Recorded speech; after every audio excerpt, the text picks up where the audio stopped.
a nossa tese, o editorial do Folha BR pensa que a injustiça está no próprio despacho. Entre aspas, lê-se o seguinte: em referido valor, vírgula, analisando o contexto das eleições em comento, vírgula, é suficiente para a caracterização de abuso de poder econômico. Quando a juíza diz o referido valor, ela se refere aos 20 mil reais. Porque no parágrafo anterior está escrito: logo, ocorreram irregularidades na arrecadação e gastos de campanha que superam o valor de 20 mil reais. Muito bem, qual é a tese do editorial do Folha BR? 20 mil reais nas campanhas de Juquitiba, todos sabemos, é despesa diária. Esse que é o fato. Todo mundo sabe em Juquitiba o quanto são milionárias as nossas campanhas. E exatamente a campanha menos estruturada, que tinha um pequeno caminhão, que não teve carreatas imensas, que não teve uma estrutura maior, é exatamente essa campanha que está sendo caçada, né, no seu conjunto, né, em razão da alegação do abuso do poder econômico.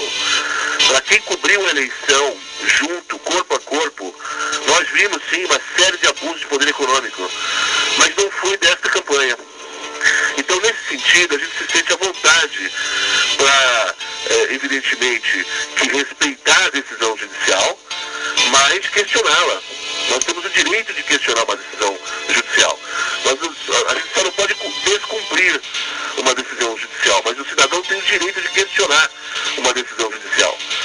Então, nesse sentido, acredito que Juquitiba está sendo muito prejudicada, inclusive na sua governabilidade, na sua estabilidade política, em razão de um valor ínfimo, em se tratando da realidade de campanhas locais, né?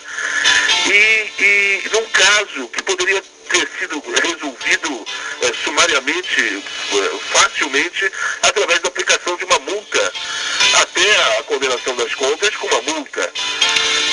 André, o que você está me dizendo então é que a juíza tinha duas opções. Ela podia partir para a cassação ou podia simplesmente aplicar uma multa a ser paga pelo prefeito Francisco Júnior. E ela optou pela cassação, é isso? Isso é importante o que você está ressaltando agora. Porque, muito embora a letra, o juiz, ele é escravo da lei, o juiz. O juiz não pode fazer o que quer. Ele é escravo do texto da lei. Então ele só pode sentenciar em cima do que a lei lhe permite, né? Nesse sentido, a juíza, no despacho dela,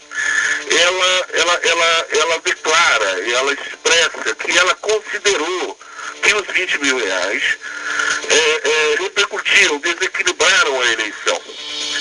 Então, eu volto a ler aqui o trecho, né? Logo, ocorreram irregularidades na arrecadação e gastos de campanha que superam o valor de 20 mil reais. E o referido valor, analisando o contexto das eleições em comento, é suficiente para a caracterização de abuso de poder econômico. Então, ela entendeu que esses 20 mil reais, essa diferença não declarada, arrecadada de forma irregular, desequilibrou a eleição, porque o fundamento da justiça eleitoral, e a justiça eleitoral é uma legislação especializada, não é uma legislação comum, é uma legislação especializada, ela tem como princípio fundamental garantir o equilíbrio nas eleições. É para isso que a legislação eleitoral entra em vigor naquele período eleitoral com toda a força e com todo o poder, né? Inclusive cerceando manifestações em rádio, em TV. Você bem sabe disso, né? O quanto a legislação eleitoral se impõe sobre toda a legislação de uma maneira geral. Porque afora o período eleitoral, nós temos liberdade para tudo. Entrou no período eleitoral, não se pode fazer manifestações favoráveis a esse ou aquele candidato, etc. e tal, e isso através dos veículos de concessão pública. Agora, André, com a experiência que o amigo jornalista tem, daqui para frente, Antes de fazer a pergunta para o André, eu quero dizer que eu continuo tentando falar com a assessoria do prefeito Francisco Júnior, porque seria importante que a assessoria dele, ou o prefeito Francisco Júnior, fizesse o que o jornalista André Roberg está fazendo agora, esclarecendo os pontos da lei, porque senão isso dá margem a segundas interpretações.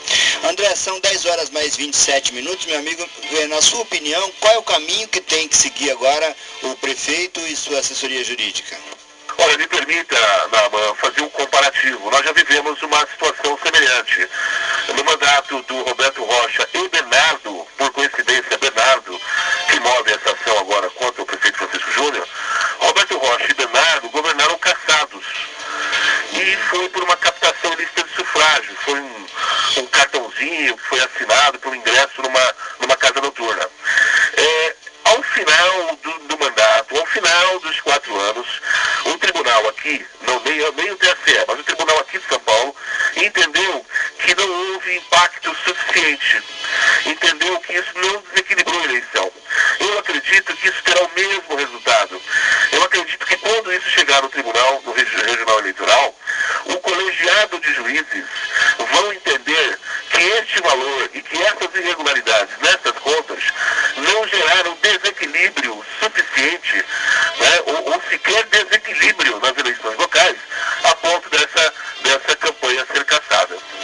Tá certo. André, são 10 horas mais 28 minutos, amigo. Queria que você expressasse aí suas considerações finais. Muito obrigado pela sua participação. A gente está fazendo aqui, né, André, o nosso dever de jornalista, mostrando o fato e tentando ouvir todos os lados, procurando não emitir juízo de valor, porque, afinal de contas, a função do jornalismo é mostrar o fato e a versão dos dois lados, né, amigo?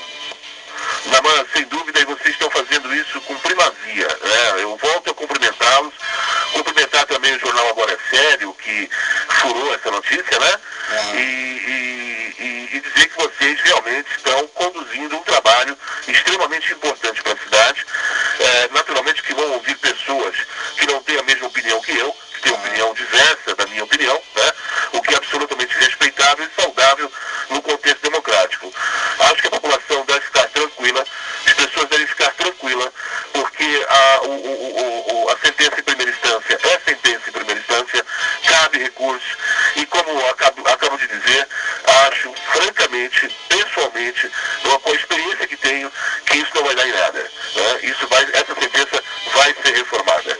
Por último, me solidarizo a você na questão de nós, a imprensa de modo geral, ainda não ter uma nota do governo para que nós, inclusive, pudéssemos nos manifestar com esse subsídio também. Porque é difícil para a gente, muito embora a gente queira defender a estabilidade, a governabilidade, a tranquilidade da cidade, a gente fazer isso só em cima das informações que temos. O ideal é que o governo também já tivesse se manifestado para que nós, jornalistas, pudéssemos nos manifestar de uma forma mais completa.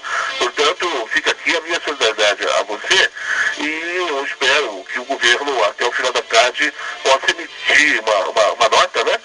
Ao menos uma nota, né? E que no máximo amanhã a gente possa começar a ouvir o prefeito.